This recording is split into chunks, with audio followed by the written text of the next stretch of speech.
First class of Indian polity. आज polity की पहली क्लास हम करने वाले हैं और शुरुआत की जो 2 क्लासेस हैं उसमें मैं सिर्फ और सिर्फ आपको बेसिक कॉन्सेप्ट समझाऊंगा, बेसिक टर्म्स समझाऊंगा, बेसिक चीजें समझाऊंगा, जिससे आपको एक आइडिया लग जाएगा कि आगे चल के अगर मैं कोई टेक्निकल वर्ड बोलता हूं पॉलिटिक्स से रिलेटेड, जैसे मैं अगर बोलता हूं कि भाई पार्लियामेंट ऐसे कर रही है, तो आपको पता होना चाहिए। मैं बोलता हूं स्टेट ऐसे कर रही है कि पार्लियामेंट का मतलब क्या है, यहाँ पे स्टेट का मतलब क्या है। ये छोटी छोटी चीजें हैं जिनसे एग्जाम में डायरेक्ट क्वेश्चंस भी आते हैं, कई बार क्वेश्चंस भी आए हैं, बहुत बार आए हैं, और पता भी होना चाहिए, अदरवाइज कंफ्यूजन होता है। अगर मैं डायरेक्ट आपको क्लास स्टार्ट कर दूंगा तो हम कुछ बेसिक्स देखेंगे, हिस्टोरिकल बैकग्राउंड देखेंगे, जिससे क्वेश्चन पूछे जाते हैं कि भाई किस तरीके से चीजें चल रही हैं। बाकी मैंने जो एक्ट्स हैं, जो पुराने एक्ट्स हैं, जो ब्रिटिश के टाइम के, वो ऑलरेडी हिस्ट्री के अंदर आपको सारे के सारे इन डेप्थ कवर करा रखे हैं।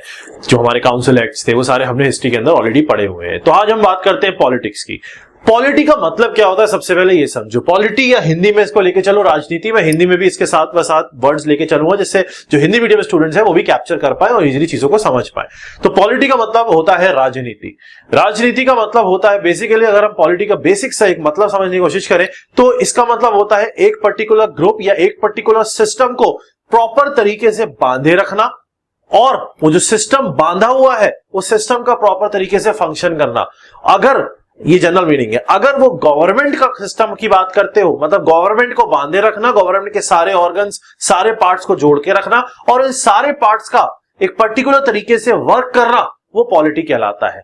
ठीक, जिसको हम पॉलिटिक्स भी बोलते हैं। भाई गवर्नमेंट करते हैं ना पॉलिटिक्स की, भाई एक ग्रुप है, या किसी ऑफिस में पॉलिटिक्स होती है तो एक ग्रुप होता है जो पॉलिटिक्स करते हैं। वो ग्रुप आपस में बैठता है, चीजें डिस्कस करता है, समझता है, सोचता है, फिर अपना दिमाग लगाता है, इंप्लीमेंट करता है। वही सारी चीजें यहां पे हमें समझनी है। यहां पे गवर्नमेंट आपस में बैठेगी, एक बैठने की जगह होगी जहां वो चीजें डिसाइड करेंगे। डिसाइड करने के बाद गवर्नमेंट का एक पार्ट होगा जो उन चीजों को लागू करेगा, और गवर्नमेंट का एक पार्ट होगा जो उन चीजों को जो लागू की हुई है सही है या नहीं वो चेक करेगा। ऐसी तो होता है। पॉलिटिक्स का मतलब क्या होता है, अगर आप 5 लोग बैठ के ऑफिस में पॉलिटिक्स कर रहे हो तो आपने पहले बनाई होगी प्लानिंग, फिर आपने प्लानिंग इंप्लीमेंट करी होगी, और इंप्लीमेंटेशन में आपने चेक किया होगा यार कि गड़बड़ ना हो जाए। तो वही चीजें यहां भी होती है। सिंपल मैंने आपको बोला है, घरेलू बातों से हम सारी की सारी चीजें सीख जाएंगे। पूरा जीएस अपना घर का ही है, ऐसे मान के चलो, क्योंकि रियलिटी वही है।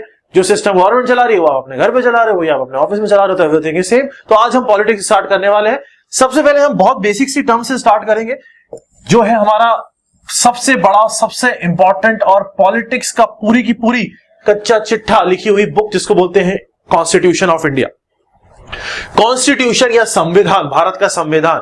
कॉन्स्टिट्यूशन का मतलब होता है किसी भी चीज को, जो rules, regulation, law, system, process, कैसे काम करना है, किसके लिए काम करना है, सारी चीजें एक जगह इकट्ठी कर दी जाए, सारे रूल, सारे प्रोसेस, तो वो कॉन्स्टिट्यूशन कहलाता है। सारा सिस्टम किस तरीके से करना है, कैसे करना है, एवरीथिंग ए से लेकर जेड तक का जो भी कुछ करना होता है गवर्नमेंट के अंदर किसी को भी, तो वो ये किताब उठा के देगा, डिक्शनरी ऐसे मान लो गवर्नमेंट की। किसी को कोई भी चीज का कंफ्यूजन होगा तो कॉन्स्टिट्यूशन उठा के देखना, सारी चीजों का आंसर उसके अंदर मिल जाएगा, ऐसे मान के चलो। कॉन्स्टिट्यूशन 2 तरीके से होता है। अगर हम जनरल बात करें, कॉन्स्टिट्यूशन की जो बात होती है वो होती है यहां पे, जो कॉन्स्टिट्यूशन कहता है, ये कॉन्स्टिट्यूशन से बड़ा कोई लॉ एग्जिस्ट ही नहीं करता। मतलब ये एक ऐसी किताब है जिससे बड़ी कोई भी चीज एग्जिस्ट नहीं करती। सारे लॉज इस कॉन्स्टिट्यूशन का पार्ट है, सारे रूल्स इस कॉन्स्टिट्यूशन का पार्ट है। हर इंसान इस कॉन्स्टिट्यूशन के हिसाब से चलेगा, पूरी की पूरी कंट्री इस कॉन्स्टिट्यूशन के हिसाब से चलेगी। सारे सिस्टम, सारे ऑफिस, सारे स्कूल्स, इंस्टीट्यूशन, सब इस कॉन्स्टिट्यूशन के हिसाब से चलेंगे। मतलब आप अगर रोड पे खड़े होकर इधर देखते हो तो सारी आसपास जो कंट्री आपको दिख रही है, जो लोग दिख रहे हैं, वो सारे इस पर्टिकुलर सुप्रीम लॉ के अंदर चल रहे हैं। सुप्रीम मतलब सबसे बड़ा लॉ, इससे बड़ा कोई लॉ है ही नहीं। कॉन्स्टिट्यूशन एक लाइव डॉक्यूमेंट होता है। कॉन्स्टिट्यूशन एक लाइव डॉक्यूमेंट का मतलब होता है ये जिंदा डॉक्यूमेंट है। जिंदा डॉक्यूमेंट मतलब ये किसके लिए लिखा गया, ये लोगों के लिए लिखा गया ना। कंट्री के अंदर कौन है, लोग हैं। लोग तो जिंदा है ना, लोग तो डायनामिक है ना, लोग तो मूव करते हैं, लोग तो आगे टाइम के साथ बदलते हैं, चीजें बदलती है। इसका मतलब ये एक लाइव डॉक्यूमेंट है। ये अपने आप को सिस्टम के साथ जैसे जैसे टाइम बदलता जाएगा ये अपने आप को उस हिसाब से मॉडिफाई और चेंज करने की काबिलियत रखता है। इसका मतलब ये कॉन्स्टिट्यूशन के अंदर जो भी चीजें लिखी हैं ये इस तरीके से लिखी हुई है कि टाइम के साथ साथ ये एडजस्टमेंट कर सके सारी चीजें। ऐसा नहीं है कि कोई रूल ऐसा बना दिया गया जो पिछले 50 साल पहले था और आज वो चीज हम लगा ही नहीं सकते, ऐसा नहीं है। बहुत सारी चीजें ऐसी हैं जो हम लगा सकते हैं। हाँ, जहां दिक्कत आती है, क्योंकि ये कॉन्स्टिट्यूशन लाइव है, तो जैसे लोग चाहेंगे, लोगों के लिए जो चीज अच्छी होगी, वैसे इसके अंदर कुछ चेंजेस करा जा सकते हैं। चेंजेस करने का मतलब होता है कॉन्स्टिट्यूशन को अमेंड करना, कोई भी चीज बदलना।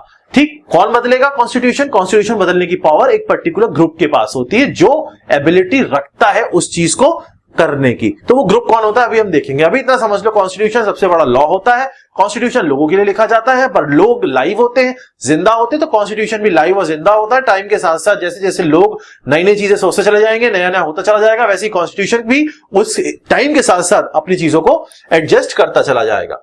क्लियर। कॉन्स्टिट्यूशन का मतलब समझ में आ गया, एक बहुत बड़ा लॉ है, एक लाइव सिस्टम है। अब बात करते हैं कि भाई कॉन्स्टिट्यूशनलिज्म का मतलब क्या होता है। कॉन्स्टिट्यूशनलिज्म का हिंदी में मतलब होता है संविधानवाद या कॉन्स्टिट्यूशनलिज्म। ये बेसिक सी चीजें हैं। कॉन्स्टिट्यूशनलिज्म का मतलब होता है limiting the power of government. Government constitution के अंडर चलती है, आप कॉन्स्टिट्यूशन के अंडर चलते हो, सारे रूल्स कॉन्स्टिट्यूशन वो जो किताब है उसके हिसाब से चलेंगे। कोई किताब है ऐसे मान लो, उसके हिसाब से हमें फॉलो अप करना है। तो कॉन्स्टिट्यूशन सबसे बड़ा अभी बताया मैंने। तो कॉन्स्टिट्यूशनलिज्म का या संविधानवाद का मतलब होता है गवर्नमेंट जो रूल बना रही है, चला रही है, वो सारी की सारी की पावर लिमिट करना। किसी की पावर अनलिमिटेड कर दोगे तो वो जो मन चाहे करेगा। कॉन्स्टिट्यूशन कोई कल पूरा का पूरा कॉन्स्टिट्यूशन बदल के रख देगा। आप अमेंड कर सकते हो लेकिन लिमिटिंग तरीके से। ऐसा नहीं है कि आप पूरा पूरा कॉन्स्टिट्यूशन बदल दो कि कहो ये किताब नहीं चलेगी, आज ये किताब आएगी। तो कॉन्स्टिट्यूशनलिज्म या संविधानवाद का मतलब होता है पावर कम करना, गवर्नमेंट की पावर को कंट्रोल में रखना कि भाई साहब आप किताब के साथ चलोगे, अपने मन से नहीं चलोगे। ठीक है। अगर हम लॉज की बात करते हैं, जिस लॉ की हेल्प से कॉन्स्टिट्यूशनल गवर्नमेंट को पकड़ के रखता है, कंट्रोल में रखता है, पावर लिमिट करके रखता है, कॉन्स्टिट्यूशनलिज्म मेंटेन रखता है, वो होता है एक तो गवर्नमेंट होती है टेम्परेरी। पहली चीज, कॉन्स्टिट्यूशन कहता है गवर्नमेंट टेम्परेरी है, हर 5 साल बाद इलेक्शन होगा, आप बदतमीजी नहीं दे सकते, इलेक्शन में बाहर हो जाओगे। यदि कॉन्स्टिट्यूशन के अंदर लिखा, गवर्नमेंट को उसको मानना पड़ेगा कि आप टेम्परेरी हो, आप इलेक्शन लड़के आए हो, तो इलेक्शन लड़के ही अगली बार टिक सकते हो। तो वो चीज किसमें लिखी है कि इलेक्शन लड़ना है, कॉन्स्टिट्यूशन में लिखी है। तो कॉन्स्टिट्यूशन यहां पावर लिमिट कर दी, कंट्रोल में ले आया गवर्नमेंट को। ठीक। दूसरा, रूल ऑफ लॉ, चाहे प्राइम मिनिस्टर हो, चाहे प्रेसिडेंट हो, चाहे मिनिस्टर हो, चाहे गरीब इंसान हो, चाहे अमीर इंसान हो, कॉन्स्टिट्यूशन के सामने सब बराबर हो। जो लॉज वहां लिखे हुए हैं वो सारे के सारे, चाहे पीएम बैठा हो, चाहे प्राइम मिनिस्टर प्रेसिडेंट बैठा हो, चाहे आप बैठे हो, कोई भी हो, सबके लिए बराबर है। तो ये किसने लिखा है? कॉन्स्टिट्यूशन ने लिखा है। ऐसा नहीं है कि उनको कुछ एक्स्ट्रा पर्क्स मिल जाएंगे या कुछ एक्स्ट्रा, एक भैया आप पीएम हो आप मर्डर कर सकते हो 3 आपके, ऐसा नहीं। कॉन्स्टिट्यूशन में लिखा है एवरीबॉडी इज सेम। ठीक। तीसरा, कॉन्स्टिट्यूशन खुद कॉन्स्टिट्यूशन के हिसाब से चलता है। बात को समझो, कॉन्स्टिट्यूशन एक किताब है जिस किताब के अंदर बहुत सारे रूल्स लिखे हुए हैं, तो उसमें से एक रूल ऐसा भी लिखा है जो कॉन्स्टिट्यूशन को भी चेंज करने की एबिलिटी रखता है। इसका मतलब वो रूल भी कहां लिखा है? कॉन्स्टिट्यूशन के अंदर ही लिखा है। अगर कॉन्स्टिट्यूशन में कुछ ऐड करना है, कुछ हटाना है, तो उसके रूल्स एंड रेगुलेशन भी कहां लिखे? कॉन्स्टिट्यूशन में लिखे। इसका मतलब कॉन्स्टिट्यूशन खुद कॉन्स्टिट्यूशन के अंडर में चलता है। तो इसका मतलब कॉन्स्टिट्यूशन ने अपनी पावर को भी कॉन्स्टिट्यूशन के हिसाब से लिमिट कर रखा है। कंफ्यूज मत होना, कॉन्स्टिट्यूशन एक सुप्रीम लॉ है, बहुत बड़ा लॉ है, हर कोई उसके हिसाब से चलता है, और जब कोई उसके हिसाब से चलता है तो उसकी पावर लिमिट करना जरूरी है। अगर उसकी पावर लिमिट नहीं करोगे तो वो तो दंड मचा देगा दुनिया के अंदर, जो मन चाहे करेगा। इसलिए गवर्नमेंट टेम्परेरी है, हर कोई बराबर है लॉ के सामने, और कॉन्स्टिट्यूशन के अंदर आप सारी चीजें नहीं डाल सकते कि मन हो कल मैं कॉन्स्टिट्यूशन में अमेंड करके ले आऊं कि भाई लोगों का घर से निकलना बंद है। ऐसा नहीं हो सकता। कॉन्स्टिट्यूशन खुद कॉन्स्टिट्यूशन के रूल के हिसाब से ही चलता है। वहां जो अमेंडमेंट भी होगा ना, वो भी कॉन्स्टिट्यूशन का देखना पड़ता है कि अच्छा ये पॉसिबल है या नहीं है। बेतुके अमेंडमेंट या बेतुके चेंजेस भी कॉन्स्टिट्यूशन अलाउ नहीं करेगा। इसीलिए कॉन्स्टिट्यूशन खुद कॉन्स्टिट्यूशन के अंडर रहता है। इस पूरे सिस्टम को जो किसी चीज की पावर को लिमिट करता है, इसे बोलता है संविधानवाद या कॉन्स्टिट्यूशनलिज्म। समझ में आया?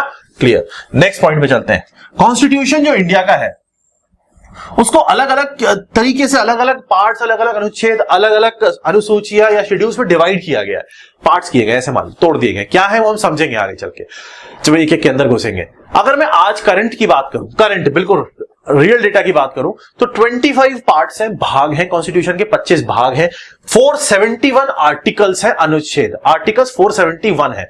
शुरुआत में स्टार्टिंग में 395 हुआ करते थे, अभी 471 आर्टिकल्स आ चुके हैं। नए नए आर्टिकल्स टाइम के साथ लाइव है ना, कॉन्स्टिट्यूशन तो जिंदा है, तो जैसे जैसे रिक्वायरमेंट होती है उसके साथ साथ चेंज होता रहता है। तो 471 आर्टिकल्स करंटली अभी इसके अंदर अवेलेबल है। एग्जाम में ऑप्शन देखना अगर आता है तो 470 या 471 में से जो भी दिया है you can go for that. ठीक है। बहुत सारी किताबों में 440 समथिंग लिखा हुआ मिलेगा आपको, बट वो पुराना डेटा है, 2019 का, वो पुराना है।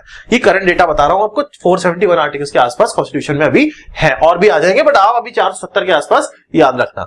शेड्यूल्स, अनुसूचियां 12 शेड्यूल्स हैं कॉन्स्टिट्यूशन के अंदर। ये कॉन्स्टिट्यूशन बनाते हैं, ये कॉन्स्टिट्यूशन को जोड़ के, ये सब चीजों को जोड़ के जो पूरी किताब है वो बनी है। किताब के चैप्टर्स है, ऐसे मान लो जो बुक होती है, वो बुक क्या है, लाइव बुक है। वो बुक क्या है, वो पूरी बुक रूल ऑफ बुक है। इसके हिसाब से सबको चलना है, और उसने जो चल रहा है उसकी पावर भी अनलिमिटेड नहीं की है, उसको भी लिमिट कर रखा है। भाई तभी से चलना, इतना ही चलना, तुम्हें एक बार के अंदर 10 कदम ही चलने, ये नहीं कि दौड़ जाओ 100 कदम। लिमिट करी हुई है किस हिसाब से, इन चीजों को जोड़ के, उसमें इन चीजों को जोड़ के रूल्स बनाए गए, वो रूल्स के हिसाब से सबको चलना है। ठीक है, बिल्कुल क्लियर सा, समझ में आ गया है।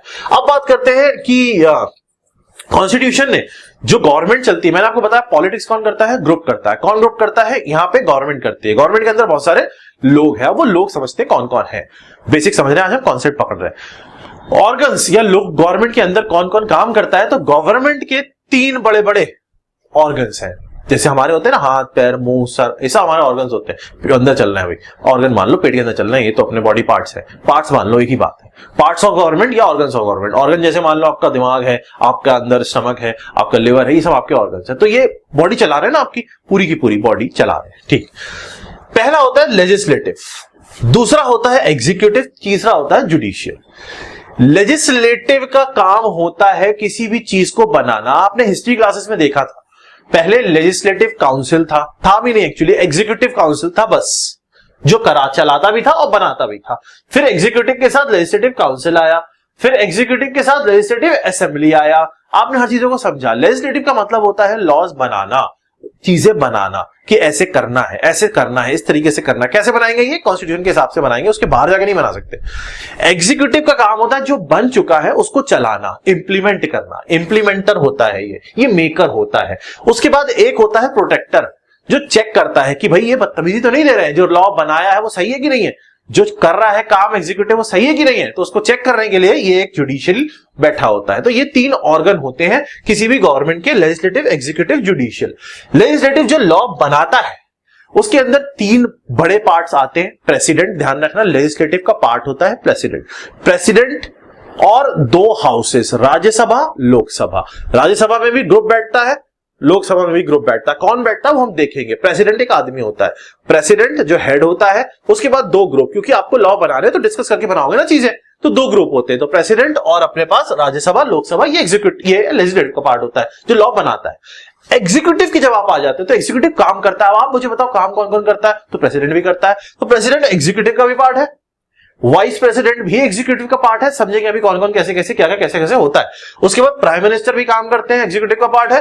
काउंसिल ऑफ मिनिस्टर्स, जो मिनिस्टर होते हैं प्राइम मिनिस्टर के आसपास बहुत सारे मिनिस्टर्स होते हैं जो काम करते हैं, भाई ये एजुकेशन मिनिस्टर होगा, ये पेट्रोलियम मिनिस्टर होगा, वो सारे, और अटॉर्नी जनरल, ये सारे के सारे काम कर रहे होते हैं। ये सारे के सारे एग्जीक्यूटिव का पार्ट होते हैं, सारे के सारे एग्जीक्यूटिव का पार्ट होते हैं। अगर लेजिस्लेटिव की बात करेंगे तो लेजिस्लेटिव का मतलब होता है प्रेसिडेंट और 2 हाउसेस।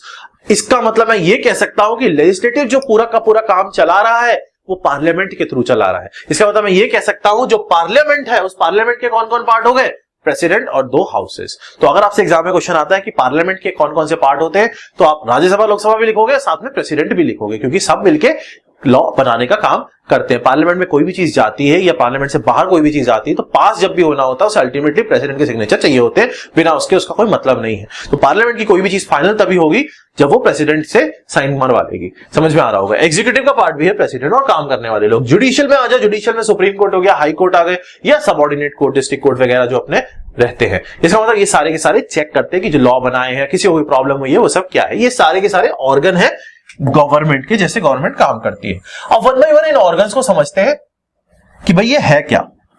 सबसे पहले बात करते हैं पार्लियामेंट, सेंट्रल गवर्नमेंट और स्टेट गवर्नमेंट। एक चीज ध्यान रखना, इंडिया में सिस्टम कुछ ऐसा है कि पावर जो है वो डिवाइडेड है।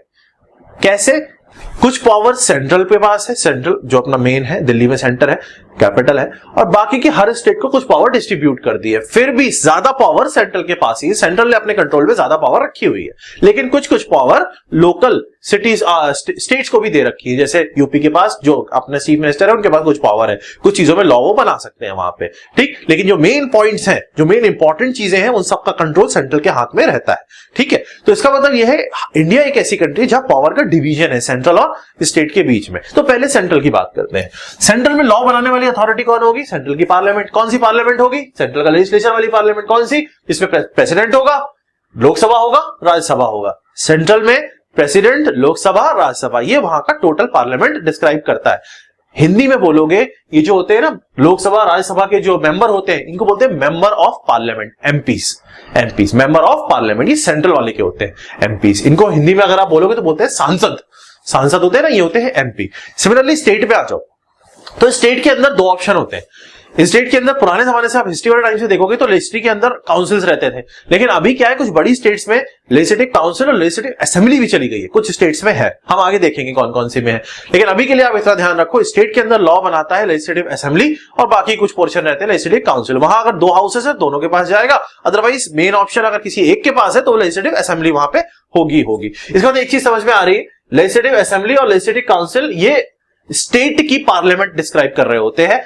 इनकी जो मेंबर होते हैं वो एमएलए या एमएलसीज होते हैं, वो होते हैं एमपीस, ये होते हैं एमएलए या एमएलसीज। इनको हिंदी में बोला जाता है विधायक बोलते हैं इनको बोलते हैं सांसद। तो ये स्टेट के अंदर जो लॉ बनाने वाली अथॉरिटी होती है ये स्टेट की लेजिस्लेटिव असेंबली या लॉ काउंसिल के पास होती है, जिसके मेंबर्स को बोला जाता है एमएलसीज या एमएलए या फिर विधायक। ये स्टेट का पार्लियामेंट है, ऐसे मान के चलो। ठीक, पार्लियामेंट को दो नाम से डिस्क्राइब किया जाता है, यूनिकैमरल या बाइकैमरल।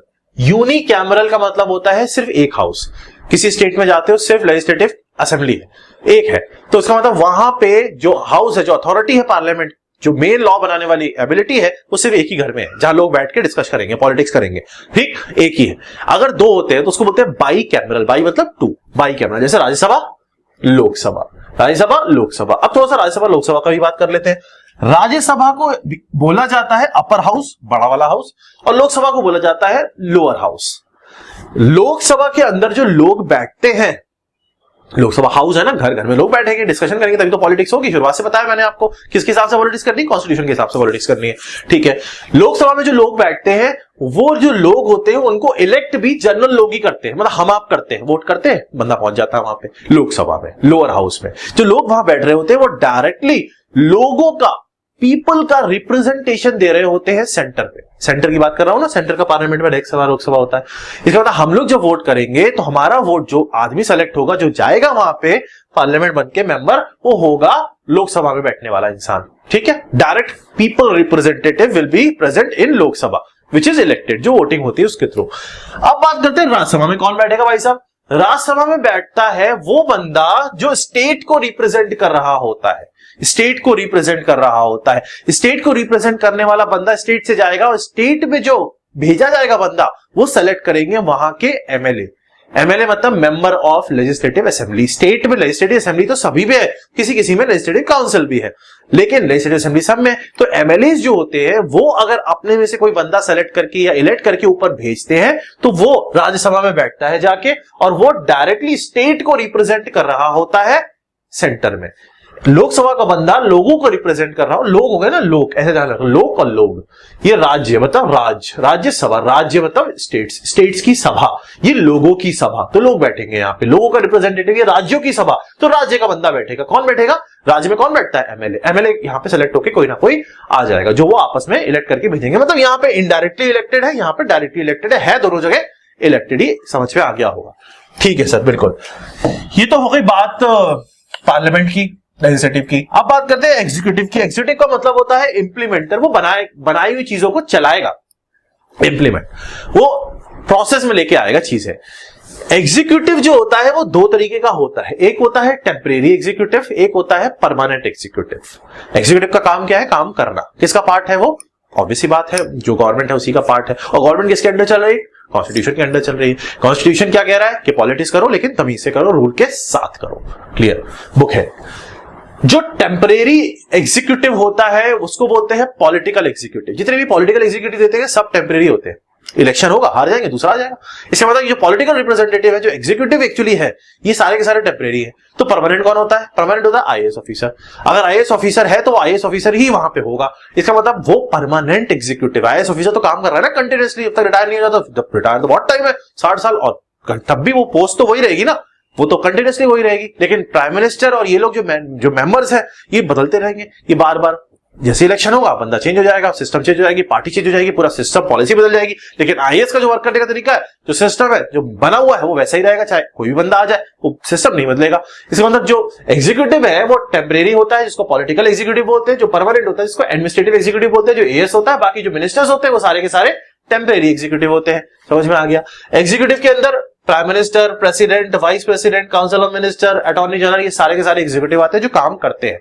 बनाने वाले लोकसभा राज्यसभा में बैठे हैं, उनमें से इनमें यहाँ एग्जीक्यूटिव में काम करने वाले मिनिस्टर्स भी बैठ रहे हैं, ऐसी बात नहीं है। लेकिन यहाँ पे एग्जैक्टली अगर मैं आपसे कहूं तो उनका जो रोल है वो सिर्फ काम करने का और करवाने का है, वहां पे लॉ बनाने का रोल है। एक इंसान दोनों रोल प्ले कर सकता है, जब वो वहां पे होगा तो वहां का रोल प्ले करेगा, जब यहां एग्जीक्यूटिव वाले पार्ट में आएगा तो एग्जीक्यूटिव का रोल प्ले करेगा, जैसे प्राइम मिनिस्टर। ठीक, अब बात करते हैं जुडिशरी। तीसरा जो ऑर्गन है, तीसरा जो पार्ट है वो है जुडिशरी। जुडिशरी का मतलब होता है प्रोटेक्टर। यहाँ पे बहुत सारे कोर्ट्स बने, कोई चीज गलत ना हो, है ना लॉ बनाने में गलती होनी चाहिए, ना लॉ को इंप्लीमेंट करने में गलती होनी चाहिए। तो वहां पे जो गलतियां हैं वो चेक करने के लिए प्रोटेक्टर बैठता है, जैसे सुप्रीम कोर्ट सबसे बड़ा कोर्ट, हाई कोर्ट हर अलग अलग स्टेट्स में रहता है, कुछ स्टेट्स के कंबाइन भी है, देखेंगे जब हम जुडिशरी पे जाएंगे। और इनके फिर सबऑर्डिनेट्स कोर्ट, डिस्ट्रिक्ट कोर्ट्स हो गए, मेट्रोपॉलिटन कोर्ट्स हो गए, छोटी छोटी अदालतें हो गई जो स्टेट डिस्ट्रिक्ट्स के अंदर चली जाती हैं, वो छोटे छोटे कोर्ट्स हो गए। इसका मतलब इनका बेसिक काम यही है चेक करना, प्रोटेक्ट करना चीजों को। ठीक है सर, अब आ जाओ नेक्स्ट ऑर्गन्स पढ़ लिए। अब बात करते हैं कॉन्स्टिट्यूशन के टाइप्स की।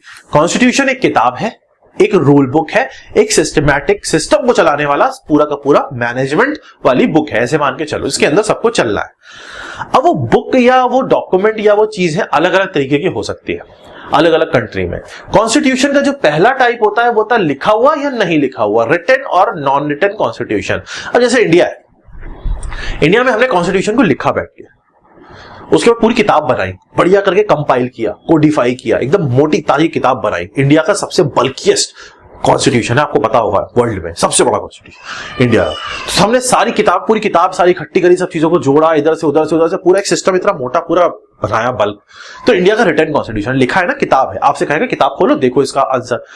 On the other hand UK का रिटन कॉन्स्टिट्यूशन नहीं है, उनका इवॉल्व होता है, टाइम के साथ साथ बदलता रहता है, कुछ भी लिख लेते हैं, उनको लगता है कि अच्छा ये है तो ऐसे कर लेंगे, ये है तो ऐसे कर लेंगे। तो कॉन्स्टिट्यूशन दो तरीके का हो सकता है, रिटन और नॉन रिटन, एक जो पूरी तरीके से कंपाइल्ड है बुक की फॉर्म में, एक जो नहीं है जैसे यूके। तो पहला तो टाइप ही हो सकता है रिटन और non written constitution.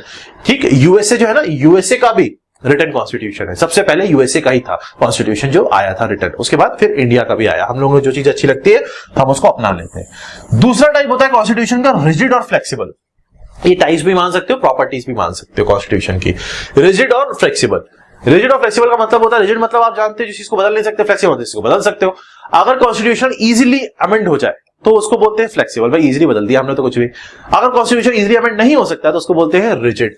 Rigid constitution difficult होता है अमेंड करना, चेंजेस लाना, जैसे यूएसए, वहां पे अगर आप इतने सालों में आ जाओगे तो 20-25 अमेंडमेंट हुए, बस नहीं हो सकते वहां पे amendment. On the other hand जो फ्लेक्सिबल होता है उसमें कभी भी कुछ भी डाल दो, जैसे यूके तो कॉन्स्टिट्यूशन कंपाइल्ड ही नहीं हुआ, तो जो मन चाहे इनपुट डाल दो, जो लगे फटाफट निकालो और पुट करो, ये होगा आज से। वो एकदम फ्री कॉन्स्टिट्यूशन है, flexible constitution. On the other rigid constitution difficult, USA. India का रिजिड और फ्लेक्सिबल के बीच में, ऐसा भी नहीं कुछ भी डाल दो जो मन चाहे, ऐसा भी नहीं कुछ भी नहीं डाल सकते। इसका मतलब इंडिया जो है इनके बीच में आता है। इंडिया फ्लेक्सिबल और रिजिड दोनों की प्रॉपर्टी सकता है Indian constitution. Indian constitution written constitution है और वो रिजिड और फ्लेक्सिबल दोनों की प्रॉपर्टीज रखता है। नेक्स्ट आ जाओ, नेक्स्ट होता है प्रॉपर्टीज में यूनिटरी और फेडरल। दो तरीके के नाम आते हैं, यूनिटरी और फेडरल। सुनना बात को, ये डिसाइड होता है पावर के डिस्ट्रीब्यूशन के हिसाब से। अगर कोई कंट्री है जिसमें सारी की सारी पावर सेंट्रल गवर्नमेंट के पास है, इंडिया में क्या दो तरह की गवर्नमेंट होती है, सेंट्रल और स्टेट। अगर किसी कंट्री में सारी की सारी पावर सेंट्रल गवर्नमेंट के पास है तो उसको बोला जाएगा यूनिटरी कॉन्स्टिट्यूशन, यूनिटरी, एक यूनी। अगर पावर डिस्ट्रीब्यूटेड है कि भाई सेंट्रल के पास भी है और उसी हिसाब से स्टेट के पास भी पावर डिस्ट्रीब्यूटेड है, बराबर आपकी पावर सबके पास है, तो उसको बोलते हैं फेडरल कॉन्स्टिट्यूशन। पावर डिस्ट्रीब्यूटेड होती है प्रॉपरली। अगर हम बात करते हैं यूनिटरी की, सारी पावर सेंट्रल के पास हो, तो एग्जांपल इज यूके। यूके के पास सारी पावर सेंट्रल अथॉरिटी के पास है, बाकी किसी के पास नहीं है। अगर हम बात करें फेडरल की, जहां पावर इक्वली डिवाइडेड है, दैट इज यूएसए। यूएसए में स्टेट की अपनी पावर है और सेंट्रल की अपनी पावर है। इंडिया की बात करते हैं, इंडिया को वैसे जनरली फेडरल बोलते हैं, बहुत सारी किताबें उठाओगे फेडरल बोलेंगे, क्योंकि फेडरल की जो प्रॉपर्टीज होती है वो होती है 5। मतलब कोई भी कंट्री अगर ये 5 प्रॉपर्टीज फॉलो करती है तो उसको फेडरल कॉन्स्टिट्यूशन बोला जाता है उस कंट्री का। जैसे पहला पावर डिवीजन, भाई पावर डिवाइड होनी चाहिए, क्लियर, इंडिया फॉलो करता है। रिटर्न होना चाहिए, इंडिया फॉलो करता है। सेंट्रल एंड स्टेट सेपरेट होनी चाहिए, सारी की सारी डिस्ट्रीब्यूशन बिल्कुल अलग अलग है। जो सुप्रीम है, जो कॉन्स्टिट्यूशन है, वो सबसे बड़ा होना चाहिए। बिल्कुल इंडिया में सब कॉन्स्टिट्यूशन के हिसाब से चलता है। और इंडिपेंडेंट जुडिशरी होनी चाहिए। अगर ये 5 प्रॉपर्टी किसी के पास होती है तो वो फेडरल कहलाता है। जैसे फॉर एग्जांपल मैंने आपको बताया यूएसए, ब्राजील। अगर नहीं है तो वो फेडरल नहीं कहलाएगा, वो यूनिटरी कहलाएगा। इंडिया के पास ये प्रॉपर्टीज है, लेकिन फिर भी वो पूरी तरीके से फेडरल नहीं है, क्योंकि इंडिया में जो पावर डिवीजन है, वो पावर डिवीजन सेंट्रल अपने पास ज्यादा पावर रखती है, स्टेट को कंपैरेटिवली कम पावर देती है। तो कहीं ना कहीं इंडिया में ऐसा देखा जाता है कि सेंट्रल के पास ज्यादा पावर है। तो ऐसा कहा जाता है कि इंडिया फेडरल है लेकिन यूनिटरी वाइज है, मतलब यूनिटरी वाले की तरफ बढ़ रहा है, क्योंकि बहुत सारी चीजें यूनिटरी कॉन्स्टिट्यूशन होने की चीजें रिप्रेजेंट करती है। कि इंडिया में पावर डिवीजन तो दे दी, लेकिन सेंट्रल पे काफी कंट्रोल रख लिया। आप जानते हो सेंट्रल अथॉरिटी ज्यादा। नरेंद्र मोदी ने अगर कह दिया कि लॉकडाउन होगा कंट्री में, तो होगा, फिर पूरी कंट्री में लॉकडाउन। कोई स्टेट ये नहीं कहेगी हम तो नहीं कर रहे, नहीं, क्योंकि यहां पे unitary power ultimately by default central के पास जाती है ना। इसके बाद एक चीज यहां समझ में आ गई है कि इंडिया जो है वो फेडरल तो है, लेकिन यूनिटरी प्रॉपर्टी ज्यादा दिखा रहा है। इसलिए इंडियन कॉन्स्टिट्यूशन को बोला जाता है quasi federal, QUASI, quasi federal. पूरी तरीके से फेडरल नहीं है, पूरी तरीके से यूनिटरी नहीं है, federal with unitary wise, unitary की तरफ बढ़ रहा है फेडरल प्रॉपर्टीज रखते हुए। इसलिए इसको बोलते हैं कि भाई इंडिया का जो कॉन्स्टिट्यूशन है वो यूनिटरी वाइज है, फेडरल है बट फिर भी यूनिटरी वाइज है। जैसे फॉर एग्जांपल हमारे यहाँ अलग अलग लिस्ट होती है। एक लिस्ट होती है भाई सेंट्रल लिस्ट, एक होती है अपनी कॉन्करेंट लिस्ट, एक होती है स्टेट लिस्ट। सेंट्रल लिस्ट ऐसी लिस्ट होती है जिसमें सारी की सारी अथॉरिटी सेंट्रल गवर्नमेंट के पास है, बहुत सारी चीजें हैं उसके अंदर, तो ज्यादा है उसके अंदर सब्जेक्ट जिसपे वो लॉ बना सकते हैं। स्टेट वालों को कम दिया है। और फिर कॉन्करेंट भी है जिसमें दोनों बना सकते हैं। तो इसका मतलब कहीं ना कहीं सेंट्रल ने स्टेट्स को अपने हिसाब से कंट्रोल किया हुआ है, इसलिए federal with unitary wise. Last property की अगर बात करें तो कॉन्स्टिट्यूशन या तो इनेक्टेड हो सकता है या इवॉल्व्ड हो सकता है। इनेक्टेड कॉन्स्टिट्यूशन वो कॉन्स्टिट्यूशन होता है जिसको बनाने के लिए एक पर्टिकुलर कॉन्स्टिट्यूएंट असेंबली बनी हो, एक ऑर्गेनाइजेशन बनाई हो कि भाई इस बुक को आपको लिखना है, ग्रुप बनाया गया हो लिखने के लिए, उसको एक टाइम पीरियड दिया हो, इतने टाइम पीरियड में आप ये खत्म करोगे। अगर ऐसा सिस्टम है, फिक्स्ड ग्रुप फिक्स्ड टाइम, तो वो इनेक्टेड कॉन्स्टिट्यूशन होता है। जैसे इंडिया का जब कॉन्स्टिट्यूशन लिखा गया था तो कॉन्स्टिट्यूएंट असेंबली बनी थी। उस असेंबली ने 2 साल 11 महीने 18 दिन 2 years 11 month 18 days लिए थे उसको पूरे कॉन्स्टिट्यूशन को इनेक्ट करने के लिए। 2 साल 11 दिन, है ना, 11 महीने 18 दिन। सिमिलरली इवॉल्व्ड जो कॉन्स्टिट्यूशन होता है वो मतलब उसका कोई टाइम पीरियड फिक्स नहीं होता, कोई ग्रुप फिक्स नहीं होता। जैसे यूके, उनको जो चीज अच्छी लगती है ना, जो उनको लगता है रिक्वायर्ड है, वो डाल देते कॉन्स्टिट्यूशन, तो वो इवॉल्व्ड है, टाइम के साथ साथ इवॉल्व हो रहा है, बदल रहा है। ऐसा नहीं है कि हमारे कॉन्स्टिट्यूशन टाइम के साथ नहीं चल रहा, हमारा कॉन्स्टिट्यूशन भी चल रहा है बट अमेंडमेंट के हिसाब से चल रहा है। लेकिन ऐसा नहीं है कि सब मन चाहे बिल्कुल बदल दो, जो मन चाहे वो कर दो, तो लिमिटेड है। यहाँ पे गवर्नमेंट को लिमिट किया है, या संविधानवाद है, या कॉन्स्टिट्यूशनिज्म है, जो कि यूके में नहीं है। यूके में they can put anything whatever they want, क्योंकि एवरी पावर, सारी की सारी पावर सेंट्रल अथॉरिटी के पास है। Whatever they want they can just put it into the constitution, because constitution is not compiled, not codified. Constitution उनका free है. Whatever you want, whatever the government want, they can just put it into the constitution. So that is evolved constitution. ये है enacted constitution. बना दिया गया, वो ऐसे ही चल रहा है। अब अगर कुछ नया लाओगे तो एक आध आर्टिकल बीच में घुसा सकते हो, ऐसा नहीं पूरी की पूरी किताब भी बदल दो। नहीं, आज से मैं ये राइटर की नहीं, ये राइटर की किताब पढ़ूंगा, आज से हम अम्बेडकर जी की किताब नहीं पढ़ेंगे, आज से हम किसी और किताब पढ़ेंगे। दिस इज नॉनसेंस, ऐसा नहीं है। तो these are the basic points which you should remember, आपको पता होना चाहिए। पॉलिटिक्स की मैं एक क्लास और बेसिक लेके आऊंगा, उसके बाद हम मेन पॉलिटिक्स पे आ जाएंगे, क्योंकि ये चीजें ऐसी है जो बताए बिना मैं अगर घुस जाऊंगा तो आप कंफ्यूज हो जाओगे, चीजें मेरे टेक्निकल वर्ड्स पकड़ नहीं पाओगे, इसलिए आपको ये जानना जरूरी है। तो बेसिक क्लास करते हैं, उसके बाद चीजों को पकड़ते हैं। मिलते हैं नेक्स्ट क्लास के अंदर। रिवाइज कर लेना, पॉलिटिक्स की शुरुआत में धीरे धीरे क्लास चलेंगी, मतलब इन द सेंस छोटी छोटी चलेंगी, जिससे आप पकड़ में आ जाओ। पॉलिटिक्स थोड़ा सा कॉम्प्लिकेटेड लगता है बच्चों को, क्योंकि एक्चुअल में क्या है, हिस्ट्री और पॉलिटिक्स, हिस्ट्री बहुत आसान है, पॉलिटिक्स भी आसान है, बट थोड़ा सा आप मुझे 3-4 क्लास दोगे तो आप टेक्निकल वर्ड जब पकड़ लोगे ना तो मुझे इजी होगा समझाना, इसलिए मैं बेसिक पढ़ा रहा हूं आपको। अगर मैं कुछ बोलूंगा ना कि ये जो है ये फेडरल है, अब आप कहोगे सर फेडरल, आपको पता है फेडरल का मतलब क्या होता है, मैंने आपको समझा दिया कि फेडरल और यूनिटरी। फेडरल मतलब 5 प्रॉपर्टी फॉलो होनी चाहिए, कहीं भी किसी भी कंट्री में फॉलो होती दिखेंगे आप कहोगे सर ये फेडरल है। लेकिन अगर इंडिया है, इंडिया के केस में फेडरल तो है, वो प्रॉपर्टीज फॉलो हो रही है, लेकिन ज्यादा पावर कहां है, सेंट्रल के पास है, तो इसका मतलब फेडरल विद यूनिटरी वाइज उधर जा रहा है, इसलिए क्वासी फेडरल। समझ में आ गए? तो ऐसे ही बेसिक कवर कर लेंगे क्लास के अंदर, और then will continue with the basic important constitution के अंदर घुस जाएंगे।